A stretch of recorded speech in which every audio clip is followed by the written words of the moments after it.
Welcome to Magnet Gaming, and we're going to be looking at a game that's a sequel to one I already reviewed. It did get in the A- range, which means highly recommended, top, I don't know, probably top 200 or 300 game of all time. This is sort of a sequel to it, and it's made by the same company. It is Hexen Beyond Heretic. Mind me, is also published by the same company. And let's double check to make sure. Yeah, Raven Software developed it, so it's the same developer, same publisher. This was released for MS-DOS and Microsoft Windows on October 30th of 1995. And I also have the PlayStation version. It was released in North America June 30th, 1997. Now, if you turn the graphics all the way up in the PC version and compare it to the best you can get the PlayStation version at, the PlayStation version actually does look worse. And that one is released by GT Interactive. Now, there's no major changes to the level design, those, or plot, or delivery. You don't have multiplayer. And with the PlayStation version, the characters only have front sprites, and the deaths are less gory. Frame rate is slower. However, the PlayStation game was perfectly playable and lots of fun regardless. Perhaps I'll bump it down a half grade, letter grade. But the PlayStation version was surprisingly good. I remember playing playing Quake on the Sega Saturn as a kid, and comparing it to the PC version is quite a letdown. The Sega Saturn version was playable, but it definitely wasn't as impressive a game or as playable of a game. It was very boring. But anyway, let's get into a discussion of the game. I'll go ahead and show the title screen that has some of the combat in the background.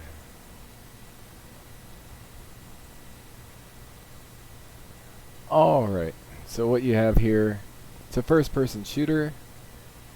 What's interesting about this one interesting thing is you actually have classes to choose from. Basically takes the game Heretic and expands upon it in a lot of ways. The levels are more open, the graphics are somewhat improved, the lighting's improved. There's a lot of different, I also did a lot of subtle things with the AI programming and monster spawning, some differences in texture, mapping, modeling, and there's even a lot more stuff you can do to interact with the environment, like breaking windows. There's earthquakes that manipulate floor textures and heights. There's quite a bit of extra stuff added to the game. But let's go ahead and demonstrate some of the gameplay. Here's where you can choose, and it actually has you speed, armor, magic, and strength. Fighter looks like maxed out in everything except magic. You have the mage who's maxed out in magic and not very good in everything else, and the cleric who's like a mix, kind of like a paladin type character. You have the standard Doom menu. You start off with a nothing weapon.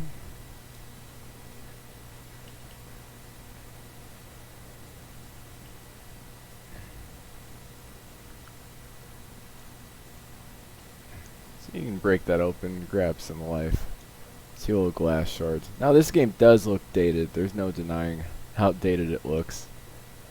But it doesn't really appear any more dated than Doom, I would say.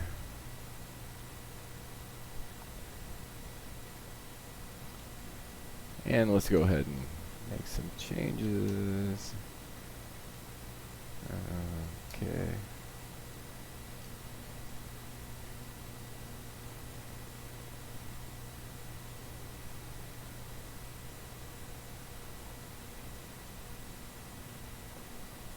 So yeah, the levels are fairly complex, but well laid out at the same time. You have the appropriate amount of weapons, power-ups, and everything for the game. I am not doing so well here. Probably 'cause I'm trying to talk at the same time. But yeah, I have played this game all the way through, both on PC and on PlayStation. There are some frustrating puzzles. You have things like that where you, oh, I found a secret area, but did you really? No, you just found something. You just found something you don't want to mess with, is what you found.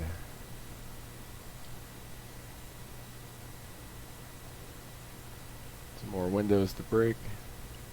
So yeah, there are parts of the game that get quite frustrating because you end up doing a lot of backtracking because you need to get a certain switch or other item to progress. And it's not very clear where to find that exactly.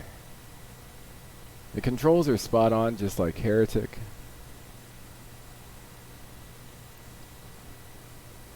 Yeah, that's another door not to mess with.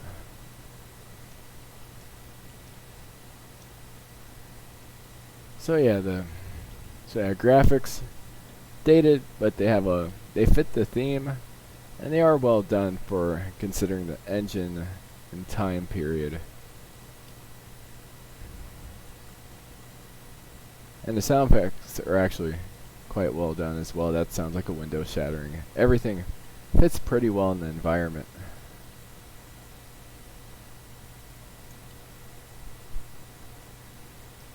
It really does.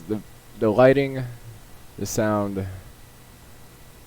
and just the way they designed the textures and images really fits the overall theme that this is a pretty dark place. So, yeah, the controls are spot on. You have a variety of weapons. So I'm not going to get many of those in this level.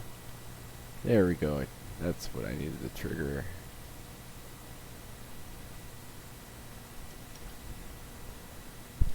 But yeah, it's a fun game.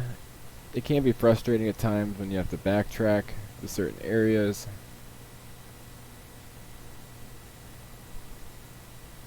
But it really does handle everything. Oops. So you can get smashed into doors like that. And then you have the scream when you die. Is it better than the first Doom game as a game? I would say no. The level designs, the level layouts aren't quite as good. Some of them are just confusing and maze-like. They'll have an open area mixed with a bunch of corridors, and you end up doing a lot of backtracking that's unnecessary and kind of hurts the fun of the game. It is designed to be a bit slower paced than Doom, but at times you have the rooms full of enemies where it's a fast-paced first-person shooter. And sometimes the places where the monsters are laid out just don't make a whole lot of sense. You have the same general weapons as the last game. They each have a purpose. You have a fallback weapon, which is something I think every game should have, even if it's just your fists. And overall, it's a very solid, classic first-person shooter. I do believe Heretic was a better game, especially for its time, but even comparing the two side by side,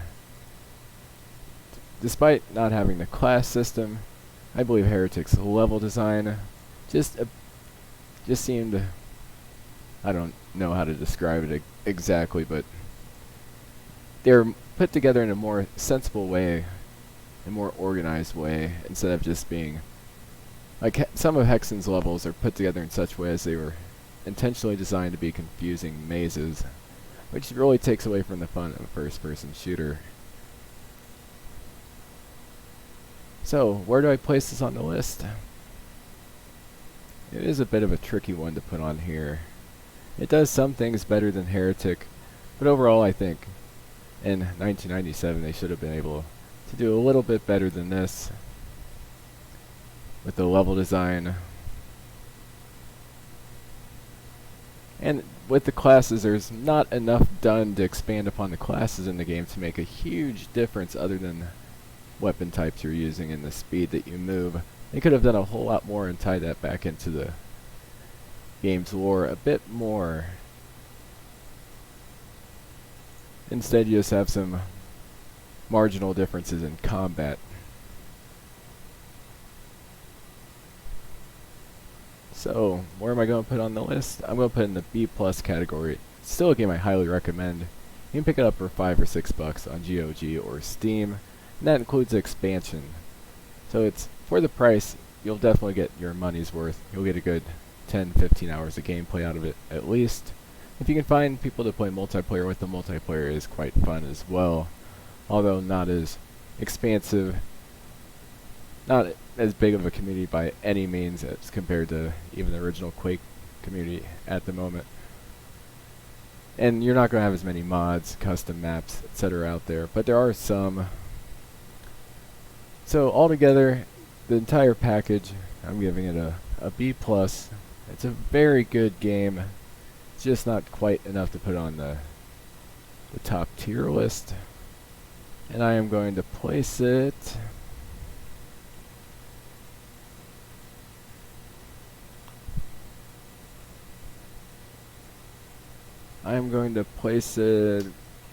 right below Anachronox, right above Xenotic. Almost makes the top tier list, just not quite. But if you enjoy classic first-person shooters, this is one of those games that you must play. And as far as the PlayStation version goes, due to the graphics, which are quite a bit blurrier, the monster sprites, which are only front-facing all the time, which does break immersion sometimes and create some cheap-looking effects, and just the control isn't quite as refined. The one on PlayStation I'm going to knock down to a B. So right in the middle of the good game category. So hope you enjoyed the review. Please like, subscribe, and have a great day.